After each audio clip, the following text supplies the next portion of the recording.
Welcome everybody to another episode of UFO Man Live. I want to introduce my right arm, my main man, my best friend on YouTube at this current time, Tommy Highway.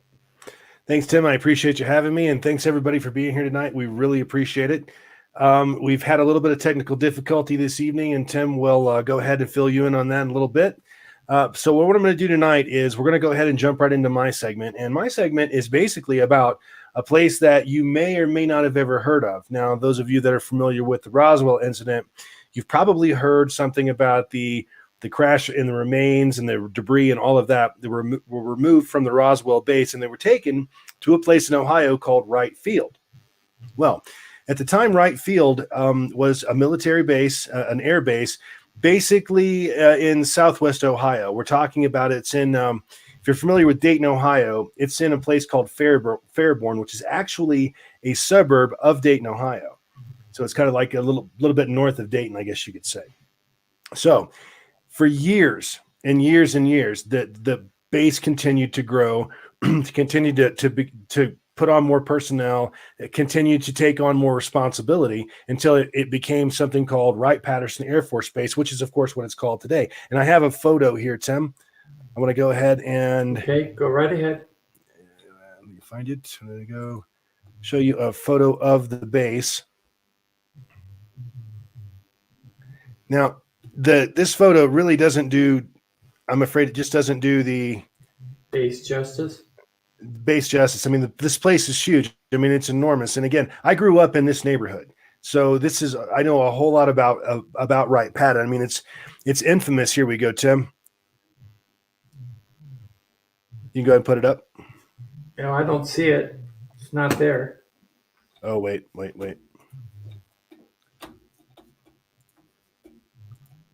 Here we go.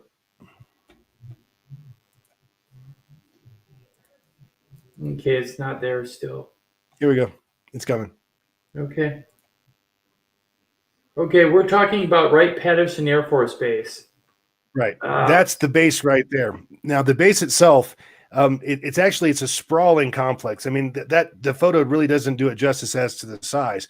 But the thing about it is this place is notorious. And one of the reasons that it's actually notorious is because it's what the United States military has used for decades as a place to reverse engineer equipment. That's their specialty. That's what they do there. We're talking about they've had MiGs, Russian MiGs, all kinds of equipment from other countries that have been captured or found or whatever, and they would bring it to the base and literally reverse engineer it there. I mean, the infamous Hangar 18, we've all heard of Hangar 18, right? Well, supposedly that's a hangar at the Wright Patterson Air Force Base Complex. Supposedly, that's where the Roswell craft debris, and not only the debris, but the bodies were taken. So the debris was taken there for examination, obviously. Now, there's all kinds of rumors, excuse me, about Wright Patterson Air Force Base. And I mean, when you live there, you hear about this all the time when you're growing up, right? And one of the big rumors, and it, again, may or may not be true, but this is something that I've been hearing since I was just, a really small kid. And that is that they not only do they reverse engineer the technology, all kinds of technology at that base, but underground is where the real story is when it comes to Wright Pat.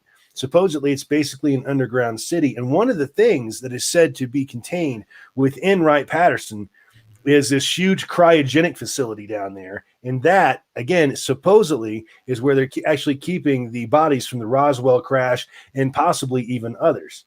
Okay, it's and this is a known thing. Now, I have a story about when I was a child. Well, I must have been 10 or 11 years old, I suppose.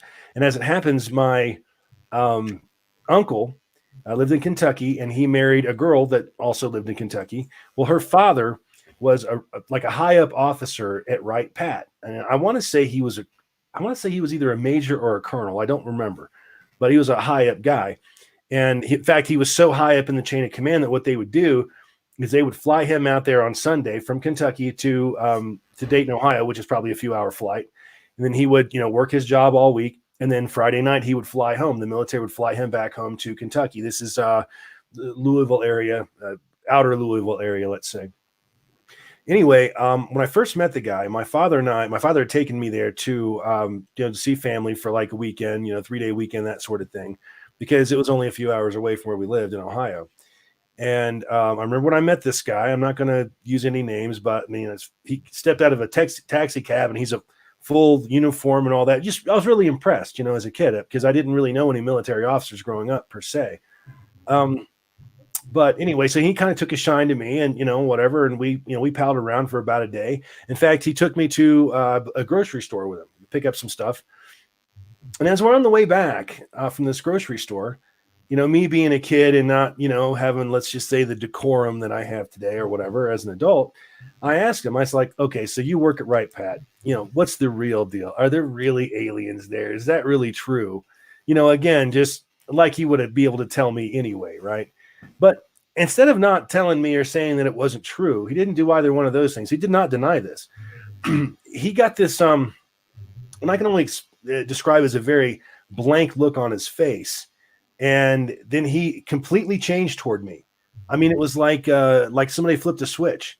He didn't really talk to me other than a couple of word responses or something like that after that for 2 days. He wouldn't look at me. I mean, it was like night and day. And again, the guy was taking a shine to me. I was getting along with him. He's telling me all kinds of, stories about the Korean War, because he'd been, I guess, a pilot then and all of that. And it really turned him off to me to ask him that question. So that was one of the things that when I was growing up that really, I guess lended some, if nothing else, lended some credence to some of the stories that I'd heard there, that came out of there. Tim, did you have any thoughts? Yeah, that sounds like it backed up your claim and everybody else's claims because of him not saying anything. Right. It's kind of like the U.S. government not saying anything about UFOs up until the Nimitz encounter, but then they didn't say alien, did they? They just said it's something flying around. Unknown. Now that could be technology from another country. It could be German tech. It could be U.S. tech for all we know. But I think that a lot of times they use the clampdown method to prevent information getting out. And they still are, actually. In fact, after the Nimitz encounter, we all thought, oh, yeah, we're going to get some soft disclosure. And we did not. We really didn't. I mean, what was it? To the Stars Academy was going to give us all this information, and we kept waiting and waiting and waiting, and nothing really occurred. I mean, we got, a couple more videos, and they were grainy and hard to see. The same complaints that people tell me every day when I post videos is, oh, did you film it with a potato? Did you, it's bad, grainy videos sometimes. And it's just really difficult to get any type of disclosure from the U.S. government. And I really do not think that's going to happen. And the reason why I say that is because it's all a matter of control. It's a control and power issue and a money issue. I think it's all tied into our economy in regards to the petroleum-based industries and the fossil fuel industries, because if we release the information to the public that aliens exist, that we have bodies at Wright Patterson Air Force Base from several different species. In fact, I've heard upwards of 31 bodies there. If the public actually realizes that this is fact, then scientists who also hear the information are going to be asking publicly, okay, well, then if that's the case, how did they get here if they came from another planet? If they came from another planet, what type of propulsion did they use? What type of fuel did they use? And that might unlock the secrets to zero-point energy, which, by the way, we've had a patent on since Tesla. Tesla invented zero-point energy. the access to zero point energy. He didn't actually invent the energy. He invented access to it. And the point is that we can use it to change our world, but the government won't do that. Why? Because they're afraid of losing all these jobs to the petroleum industry, all this money, and all these countries that rely on oil exports to the U.S. will have nothing but black mud in the ground that is worthless. Yep. So, it's a much bigger picture than just releasing the information concerning the existence of alien life. So that's my answer. Sure. A lot more to it than that. If you could go ahead and pull up my screen again, I'm going to go ahead and a little bit more detail into the base. Just let me know when you can see it.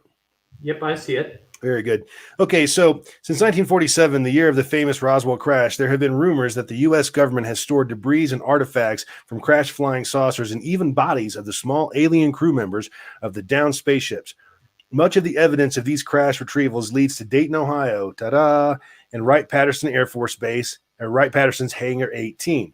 How much of the legend surrounding the famous Wright Patterson facility is true? Are there still alien beings, even possibly live beings from other worlds, at the infamous base in Dayton, Ohio? Well, again, I mean, growing up, there was you heard this. Everybody that grew up in that area is aware of these rumors. I mean, there's no question about it. We told them to each other in school children growing up. I mean, this was always a big thing. And not only that, but the fact of the matter is that Wright Patterson Air Force Base has a great deal of unexplained air traffic cruising around up there. I mean, there's UFO sightings in that area all the time. I mean, I remember a time, I must have been about, Tim, if you don't mind if I go into another story. Sure, go ahead. I was about 8 years old, and this is actually the last chapter in my book, Strange Tales from the Highway. I must have been about 8, I think, and I was at my grandfather's house, my grandparents' house, and my grandfather was sitting in his recliner, and I was sitting on the one next to his. Basically, it was like 2 recliners and the television set, right? And someone knocked at the door, the door is closer to him, so someone knocks at the door, and this is like 10:30, 11 o'clock at night. And we didn't have visitors that late at night. It was very unusual, okay? So my grandfather got up and walked over to the door and opened it, and I'm kind of like leaning around at the corner so I can see who he's talking to. Excuse me. And all I can see is my grandfather talking to someone that's standing outside, and I just see some hands. I just see these 2 animated hands, and they're very animated, really. And it wasn't a couple minutes, and then my grandfather stepped back, and the guy steps in the house, and it was actually our next door neighbor. Let's call him Bob, okay? And Bob was a fireman. I think a retired fireman at that point, but he'd been a fireman all of his life, that sort of thing. So he's a pretty credible person. And he came in with a story talking about my grandfather got his coat. He told me to get my coat. And he yelled back to my grandmother, who was in bed, that we were going for a ride. Well, while he's doing all that, Don starts telling me that they've sighted a UFO in the area, and it just went right over town. And if we hurry, we might actually be able to see it. So we all jump outside and get in my grandfather's 1975 Buick LeSabre. Okay. Wow, I remember those. Yeah, I'm talking a boat, right? Yeah. And we headed up the road. The road was actually called Dixie Highway. I think maybe it's Old 25, or it's Dixie Highway is the official name. And as we got outside of the town, which is just outside of Dayton, I guess you could say, as we got outside of town, it's toward the end of the country, there's like a place called Miamisburg. And there's like some big rolling hills off to the right. Well, as we kind of rounded the curves and we got into the clear where we could just see these hills, there was this strange looking light. Now, again, I was a small child, but there was this strange looking light in the sky. It was way far away from us, but I mean, it was there and it didn't look right.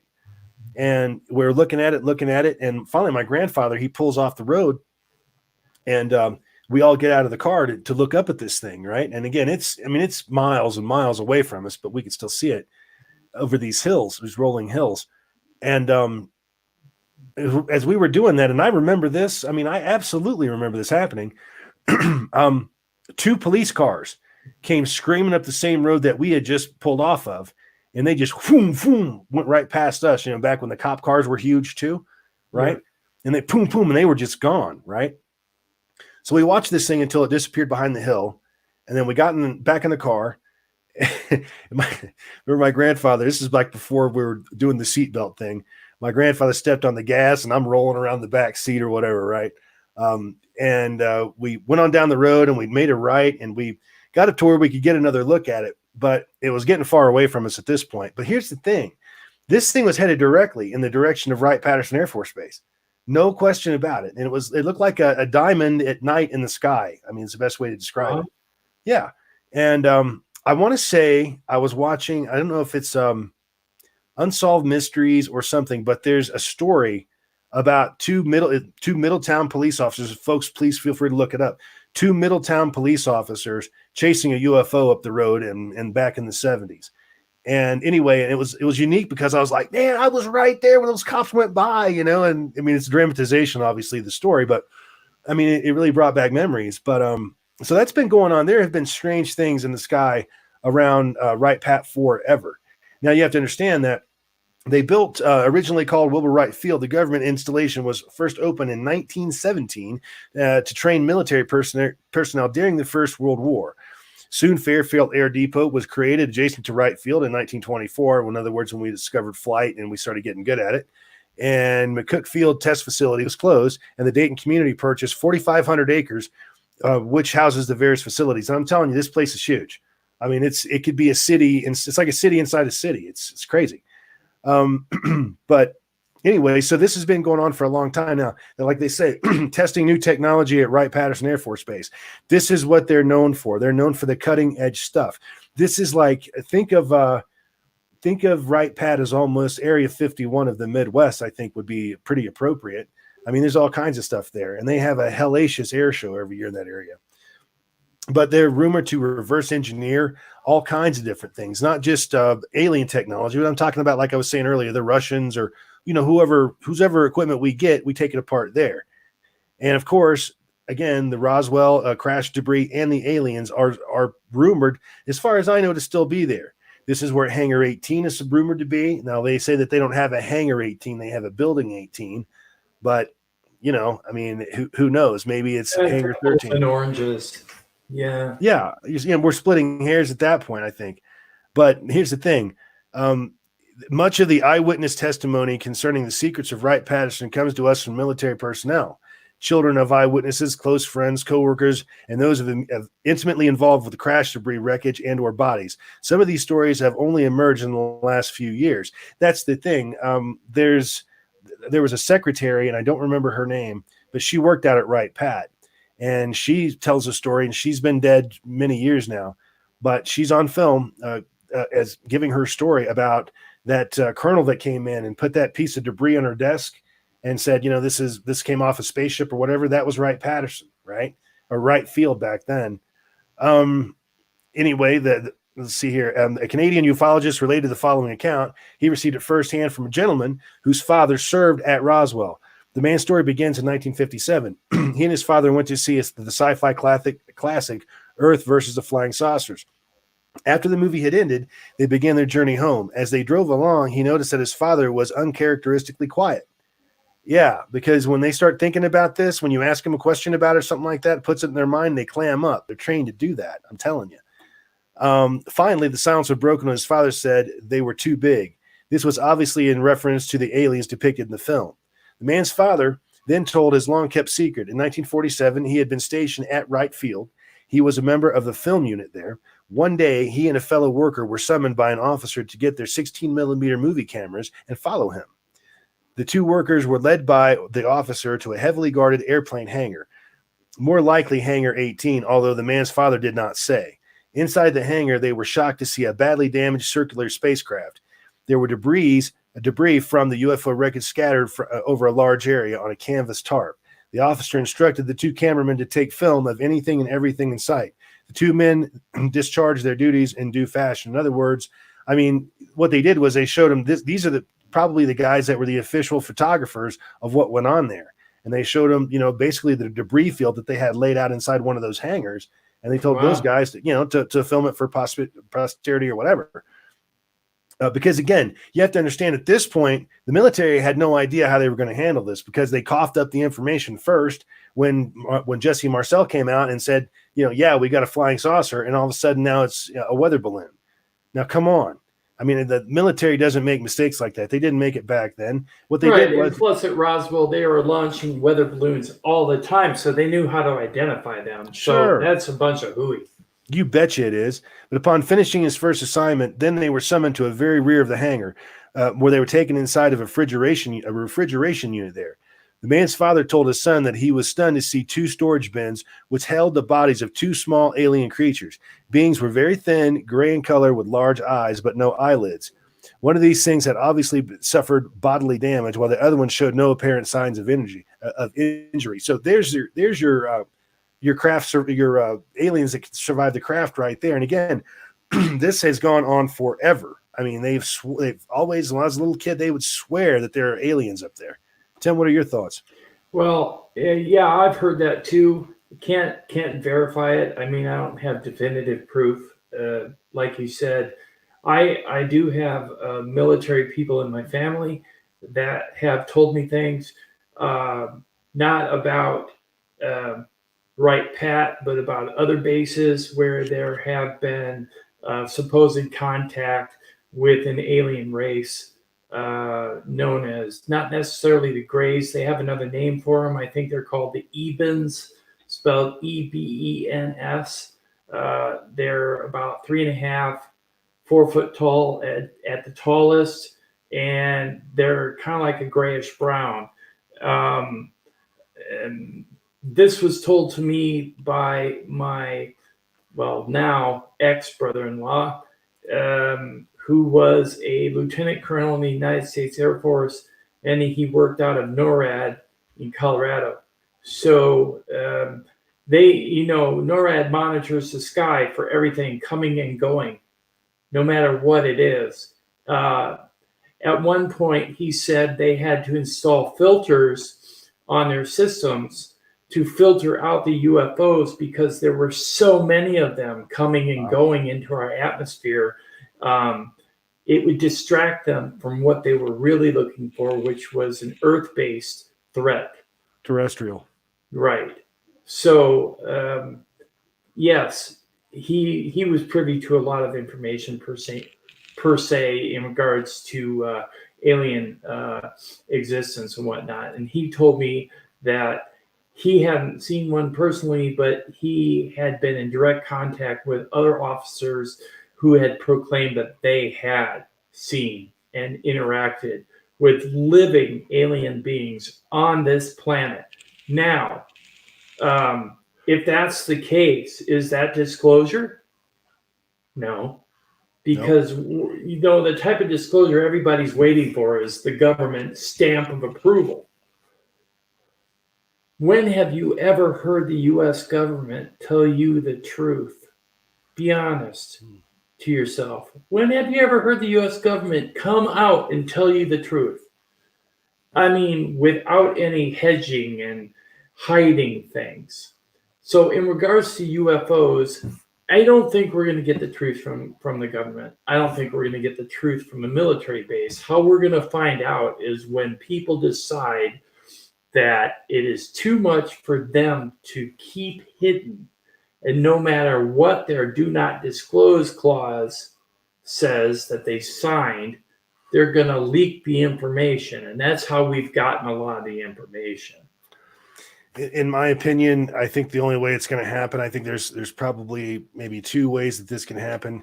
Either one of these things that, and we know that these craft, we know they crash. I mean, Roswell is only one crash. There have been several. Again, all rumored, but I mean, pretty good authority that there have been several crashes. That being said, I think that may be one way. The other way is that one of these people are going to smuggle out some kind of tangible proof, some kind of, it's right here in your hand, a piece of element 115 or a piece of the craft or something like that. The other thing that I think is interesting, and I don't know if you remember this, but it must have been about 6 or 8 months ago now, or maybe even a little longer, that supposedly there were some research being done on some pieces of material that were found in various places that do not conform to anything, any known manufacturing process that, terrestrial manufacturing process. But I haven't heard another thing about that. Have you heard anything about that? So you're talking about the metal that was transported over to Bigelow Enterprises, the ones he kept in a pressurized room of some kind that was built to house the metal because it had some type of property where it needed pressure to remain intact. Otherwise, it would just dissolve. Yes, I've heard of it. I haven't heard anything else since all the diversionary tactics that have been used to divert our attention away from the truth, such as, mass shootings and the coronavirus and everything else, the political BS that's going on and all of that diverts our attention away from what's going on within our own community, our own ufology circles. And I think that's deliberate in some sense, so that we don't find out the truth.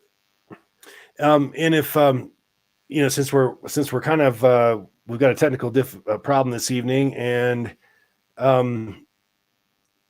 we need to do some more content. How about we talk about Clifford Stone? Would that be all right? Yeah, that'd be fine. Let me first say this. I want to say this to everyone. We're going to have a makeup UFO review date, which will be tomorrow night, Sunday night at 8 p.m. Central Standard Time. One of my monitors crashed about 15 minutes before the live stream. So all the information I have saved for tonight is gone. So, well, it's still on my computer, but I can't display it. So what I'm going to do is fix my situation, and I'll be up and running by tomorrow night, and we'll have our live UFO review then. I hope you'll all attend, because we got some really juicy stuff, and we really want you to go through it. Now, we have both what we consider credible footage, and we also have footage that we think is walking a fine line between credible and BS. And we want you to see the difference, because it's not necessary to always show you credible footage. What's necessary is to show you what is fake and what isn't. Because that way, maybe you have more of a grasp when you're out there on YouTube looking at UFO videos and judging for yourself which footage is actual.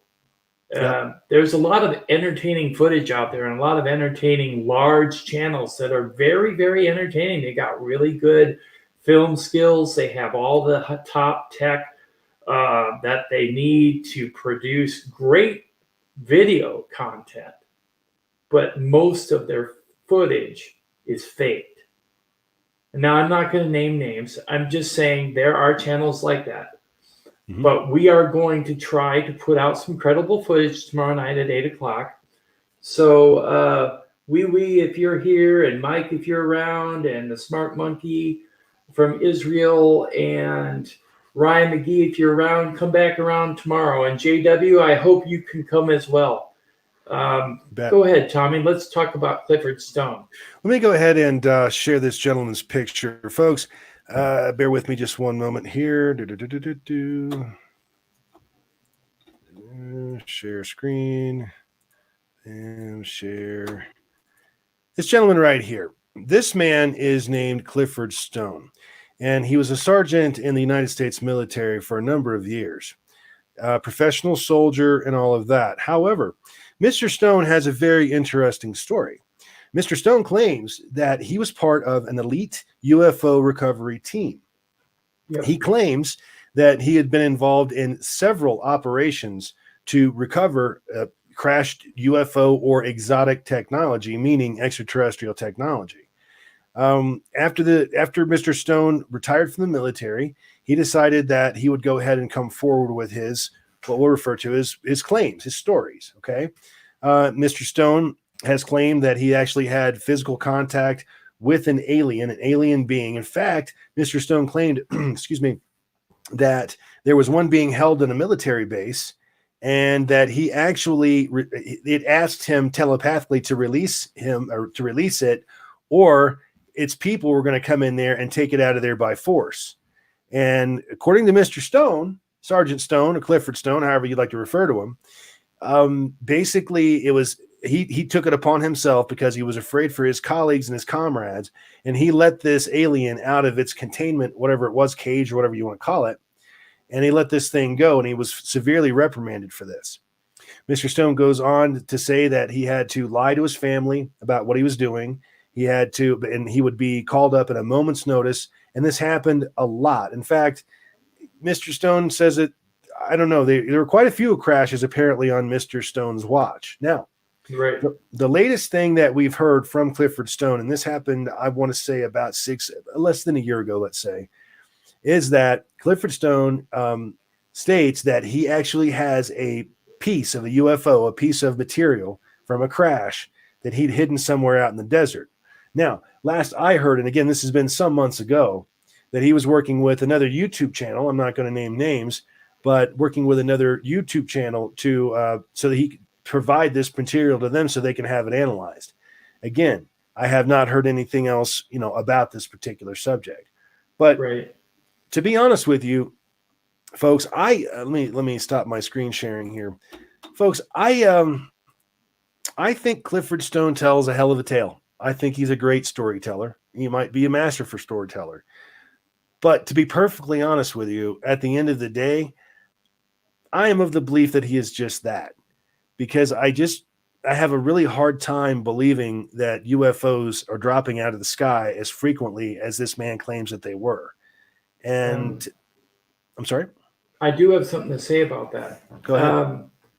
A lot of the discs that allegedly crashed were being knocked out of the sky by our radar. It was interfering with their electromagnetic gravitic propulsion systems. And this is what was found out at S4, and that's what Bob Lazar was talking about, that a lot of the ships were being interfered with radar. So they didn't have to shoot them down. All they had to do is aim a radar beam at them, and it would make their systems react, and they drop. And the ones that, and I was going to go back to the Roswell crash.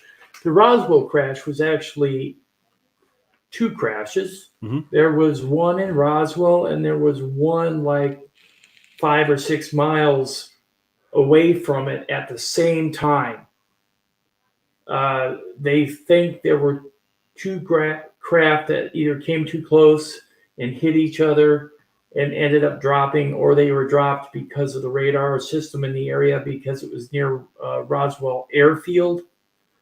And there is a theory going around as well, and I don't put a lot of belief into this theory, but the theory is maybe even one of the discs was of German origin and was being tested and was being flown over U.S. soil in 1947, 2 years after the war ended. And that could have been one of the ones that the U.S. got through Operation Paperclip. And if so, they may have been test flying it and it crashed. And then the people on the base didn't know what it was, and they had to cover it up because they didn't want people to know that, hey, we got a flying saucer. Mm-hmm. That's actually workable, that actually flies. Because what happens if one country has technology far exceeding any other country on the planet? You get a tip in power. Big balance of power shift. Yes, and then you could enter into a war possibly because you have something that you can laud over somebody else. You betcha. So in regards to Roswell, I think because it could have been possibly a German craft, but like I said, and like everybody said, there's absolutely no evidence or provenance, let's say, to literally back it up with paperwork. I haven't seen any. I've just heard it verbatim from military officers and others, EMS workers that were around at the time. I met a gentleman once in a nursing home. I was a nurse for a living, and I met him in a nursing home.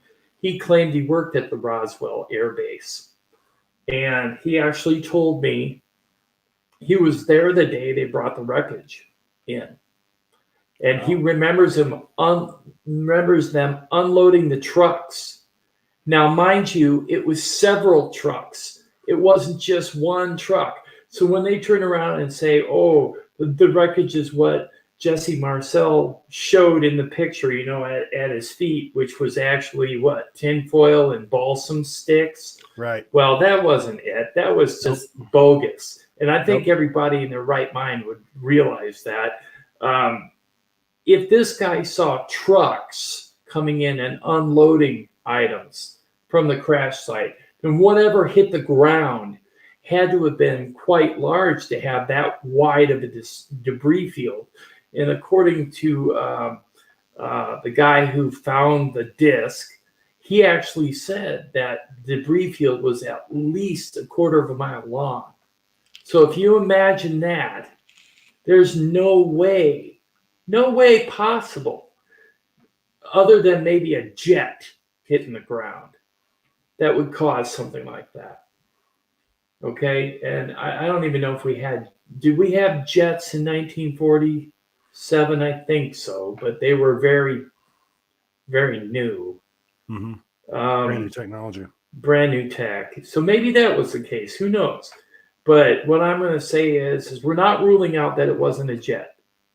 But for the most part, everybody subscribes to the belief that it was indeed a disc. And everybody thinks it was alien. But I look at it this way. UFO does not mean alien.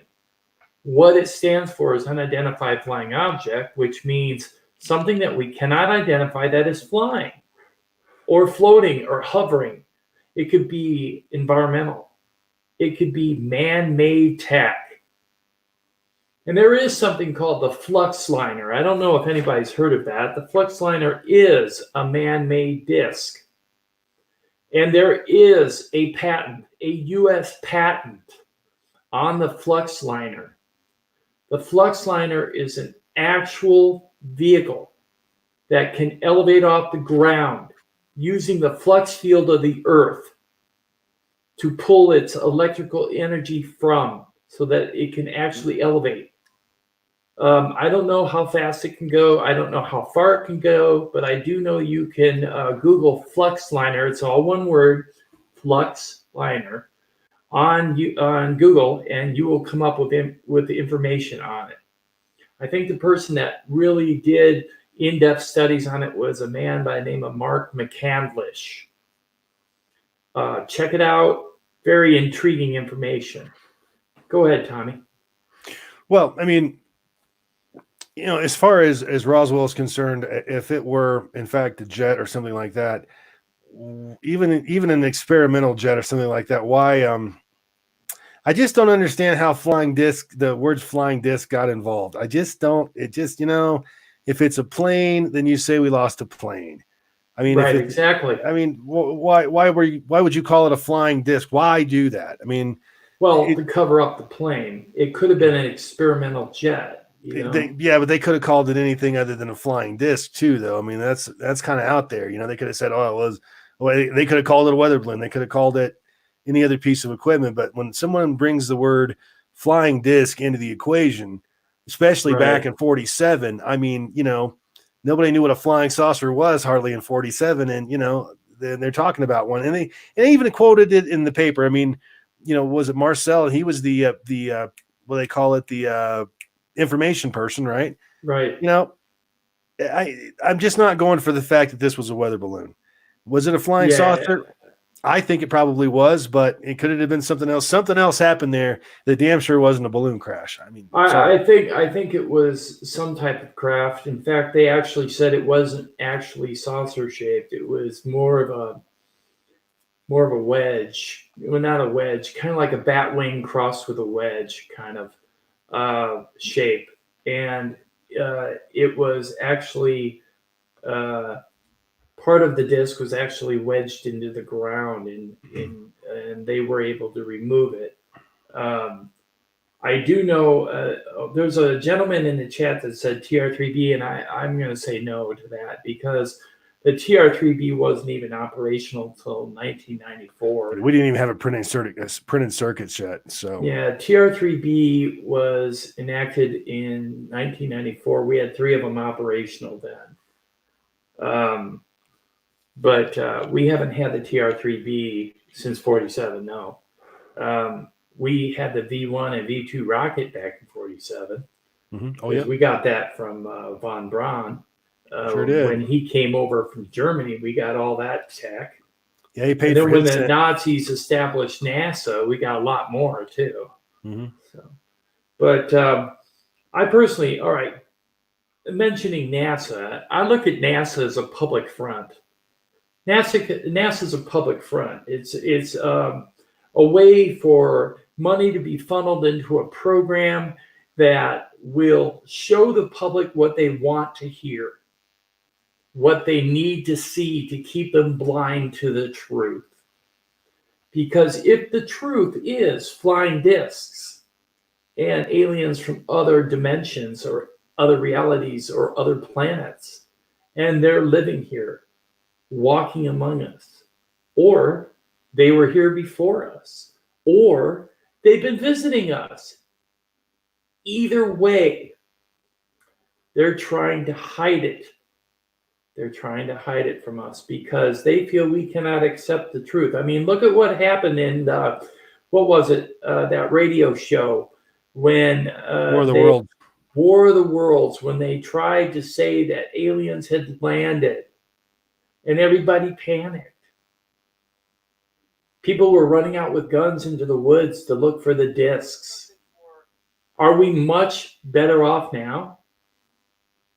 I mean, we're panicking over other things.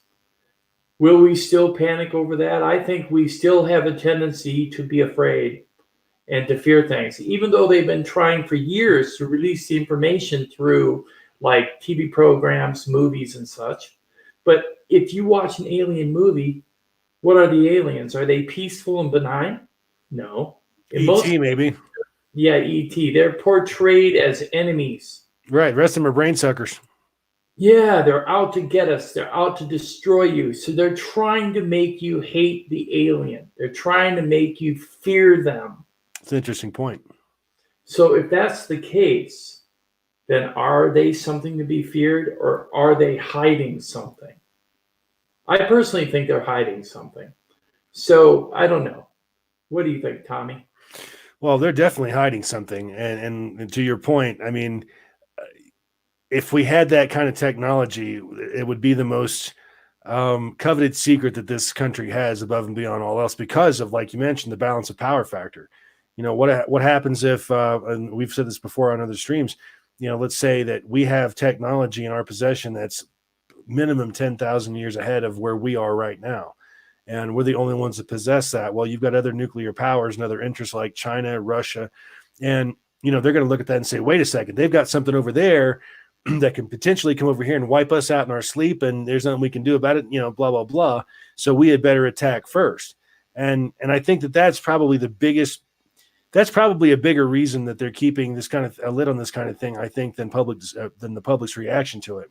Because that could, once you change the balance of power that much in a very fragile balance of power that we have right now, because, I mean, let's be honest, you know, compared to the aliens, I mean, we're just a couple of steps away from, you know, flinging crap at each other. But yeah, I mean, that could cause a worldwide problem for real, you know? Yes, it could. If we actually think about this, in 1921, the Germans had a workable anti-gravity disc. It was called the JAEGER, or the Hunter, and it was a VRIL disc. And I actually have some footage of the VRIL doing a test flight. They actually filmed all their test flights, and they did like 121 test flights of the VRIL, of the VRIL saucers. And they did them in Berlin. Now, they did them on the west side of Berlin, not West Berlin, but the western part of Berlin is where they tested these saucers.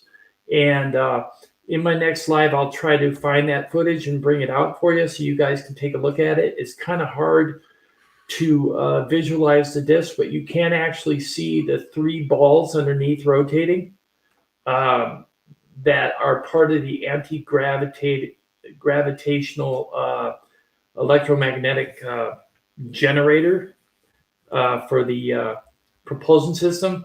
And you can actually see it, and you can see how unyieldy the disc is, how it kind of wobbles in the air like they haven't really got it right yet.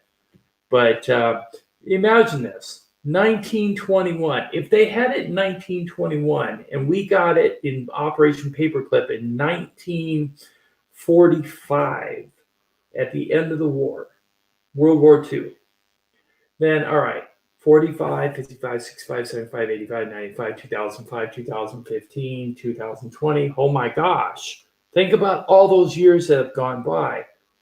How advanced do you think a disk that was man-made, perhaps from channeled information from another star system or wherever they got it, okay? Theories are is that they got it through channeling from the VRIL psychics. Another way they got it is supposedly from ancient texts from India in regards to the ancient Vimana. But what I'm going to say to you is this. If we had all this information and we got it from the Germans, and the Russians also got tech from the Germans at the end of the war, and so did Germany, or not Germany, so did France, and so did England. But so far, all you've ever heard of is technical advances from the US. But what is it that we have not heard of in the last, say, 70 years? Can you imagine how far advanced we are? In fact, Ben Rich, ex-CEO of Lockheed Martin Skunk Works, he's now deceased. He came out and said, we have technology to take ET home. If we have technology to take ET home, in that mind, that tells me that we have interstellar travel. Because if ET exists in our universe, great. But if he exists outside of our universe, we have to have interstellar travel to get him back. Right? So that means we must have the speed of light technology or beyond. Better. Yeah, or something greater. Yeah, and imagine that. In fact, another comment that Ben Rich made was that if Steven Spielberg or George Lucas were to see any of the technology that we had, they would blush with envy. And the reason why they would blush is because what they came up with in Star Wars and Close Encounters of the Third Kind, we have already tried, didn't work, and we've moved beyond it. So think about that. That's impressive. So if we've got something better than what's in Star Trek, and we've got something better that's in Star Wars, and we got something better than the ships that were portrayed in Close Encounters, where did we get the technology besides the Germans? Obviously, somebody had to interact with our civilization to give us that information. And that goes back to the Muroc Air Force Base encounter, where the Evans supposedly landed 3 ships on the tarmac of the base and had a meeting with President Dwight D. Eisenhower in regards to a treaty called the Greada Treaty. Now, the Greada Treaty is supposedly a treaty in regards to an exchange of information. They would get the access to the population for experiments, and we would get, in turn, some upgrades on our technology. Okay, if you believe that, then abductions are real. And then we actually have alien tech. A lot of the actual evidence out there points to the fact that we have alien tech, because where did we get it? I mean, one minute we're dealing with vacuum tubes in our TV sets, right? We don't have the printed circuit. Right. We didn't even know what it was. We weren't even thinking in that direction. We were going the direction of vacuum tubes. We weren't thinking about the printed circuit. We were thinking about vacuum tubes and how we could increase the quality of the TV signal, you know? And now all of a sudden we have fiber optics, night vision, lasers. We've come a long way. And I think we've had help. What do you think, Tommy? We've clearly took a quantum leap in technology, between 47 and say the 60s. I mean, the printed circuit came out. We got real good with microsizing transistors, and we started to see things like, probably the early 70s. We're talking about the first applications for fiber optics. We're talking about, not 30 years later, since the crash, we're talking about medical laser technology, that sort of thing, or laser technology, period. So, I mean, we seem to have taken a huge leap somehow, and it does seem to be a little bit unnatural. And like like there have been ufologists, other expert ufologists that would say that not only did we, perfect and get technology like the printed circuit from these alien crafts, but we actually shared the technology with the world. There's a story about some of the printed circuitry that was found at the Roswell crash made its way to Japan, to a university in Japan, so they could actually, dissect it and do their thing with it. So apparently we spread this technology around to other nation states that we felt could possibly help us, re-engineer or reverse engineer it. I think that's what's happened here. Exactly. There was a book that came out called The Day After Roswell.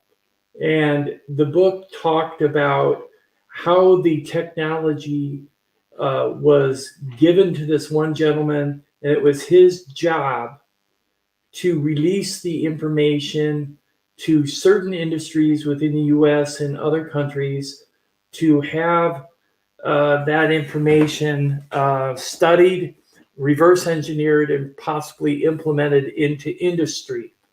That's why we have fiber optics, and that's why we have lasers and things like that, because that all came supposedly, and I say allegedly, from the Roswell crash. Now, it could have come from other crashes prior to that, because, the only one we ever concentrate on is Roswell, but there were other crashes before Roswell. There were. Yeah. And there were also other crashes subsequently after Roswell. So you need to look into that. That is very important. Different types of crashes, different types of ships. That's why I'm going to quote Bob Lazar again. He said at S4 there were like 9 bays, and there were at least 7 different shaped vehicles in those bays, meaning they could have been different races. Some were shot down, some were just in perfect condition, whatever. I tend to agree that this was possibly the case, although a lot of people question Lazar for his credibility. But I'm going to say, in regards to the crashes, we know they have happened.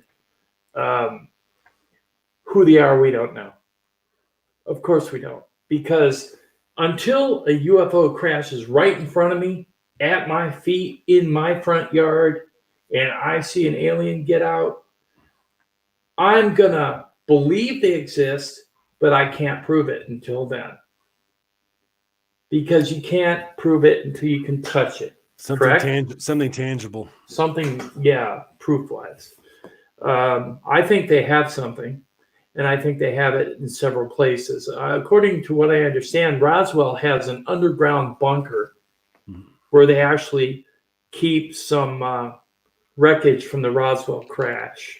It's still there at Roswell, at the Army Air Base. There's also some crash records supposedly underneath Area 51, because Area 51 is like Wright Pat. They got the above ground, what you see, from the air and from all the pictures that we have of Area 51. But then there's several levels underground. And The from real what story. what I understand is you can drive into one of the hangars, and the whole hangar floor is an elevator, and it drops down. So they can wheel an airplane that they're working on into the hangar, and it can drop down several levels and be worked on underground.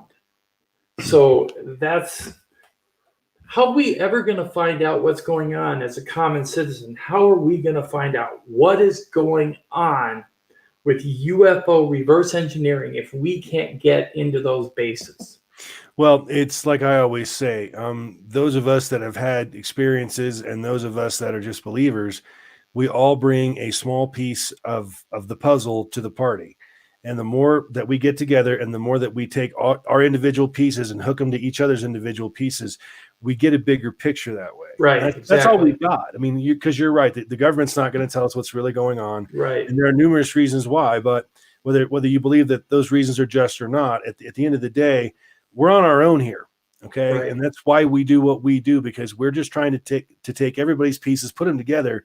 And hopefully, we, the people, can actually come up with, at least a better picture, a better idea of what's really going on here. But clearly, what is the government really hiding? We want to know, why are they hiding it? Is it that we're actually under some kind of threat? Is there some danger to national security in regards to UFOs or alien life?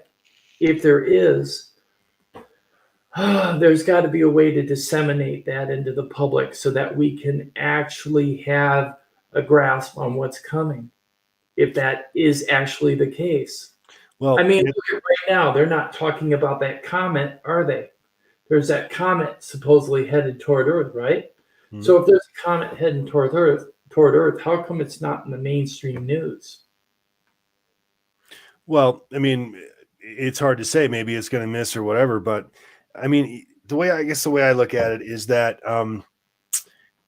again, if the government were to disclose that we have proof positive of aliens after they've lied so many years, I mean, I just don't know how that's going to work out at this point. The government's going to lose all credibility, and they don't have much now. Let's be honest. But think about 25 years ago. Think about the technology that we had 25 years ago. And think about the technology that we have today. We didn't have smartphones 25 years ago, but didn't even have cell phones 25 years ago. At least a lot of people didn't. It wasn't a mainstream product. But now we have that level of communication. And then we had the advent of the internet, 20 years ago, let's say, or a little longer. Now we have this constant and unique contact that we didn't have before as people. Before, if I wanted to talk to a guy in Russia, I'd either have to pick up the phone or I had to mail him a letter. Now we can do what we're doing right now. We can video conference in real time, and we can exchange ideas. And hopefully that this leap of civilian technology and contact will benefit us in the coming years when we try to sort all this out. Because it's on us. It's not going to be the government. Bobby Broadway in the chat said that Bob Lazar was taken to court for illegal prostitution ring. They were trying to discredit him for coming out and saying anything. So you can see that they were trying to compartmentalize it again and slam the lid down on him. He developed a piece of software, like a database piece of software, which was unheard of at the time. He developed that for some brothel, I think it was. And then they got into some trouble or whatever, and he got linked to that. And they tried to get him for racketeering or something stupid. He ended up getting a slap on the wrist, essentially. Right. But they used it at the time of his release of information about where he worked at Groom Lake and where he worked at S4 and whatnot. And there is actual evidence that his pay stub, and I saw his pay stub, it's the exact same pay stub I got when I was in the U.S. Army. It's the same military pay stub. It was a military pay stub. Yeah. Yes. So obviously he was employed somewhere in the military. Mm-hmm. And being that he wasn't military by nature, I mean, he was a scientist. He was brought in. So his story must have some credibility. I'm a believer. Yeah, I believe in some of his story, and some of it I think was over exaggerated, but people have a tendency to do that when they get excited about a subject. So, and that's human nature. So let's see here. James Borg in the chat says all films right now are shelved due to the COVID-19 virus. Yes. There's a lot of movies coming out. There's a new one coming out by Stephen Greer. It's another release of information pertaining to the UFO subject. So if you get a chance to look at it, go ahead and see it. It is crowdfunded, meaning that people like you and I sponsor the movie to have it made. It isn't like funded by big corporations and whatnot. So you're not getting the corporate view. You're getting the what I call the grass movement, meaning the common man's viewpoint into the subject. So if you get a chance, go see it. I don't know when it's going to be done, if it's just going to be released on the internet like it has been, like the other two movies you put out. But it's very interesting information. A lot of it I've seen already, but go out and check it out. And Tommy, any last words? I don't think so. I just want to thank everybody as always for coming out. Sorry we had a little bit of a snafu this evening. We'll definitely be bringing you the UFO review tomorrow evening. But again, thanks for hanging with us. We appreciate it. And, again, thanks for all the love and support, guys. Yeah, tomorrow night, 8 o'clock Central Standard Time. So set your clocks. Come and see a bunch of videos. We're going to show videos, both what we think are credible and videos that may or may not be. And we're going to let you be the judge, and we're going to sit and talk about them and have a good time. Right. So come by, and we'll see you then. And everyone stay safe and have a good evening. Thanks, guys.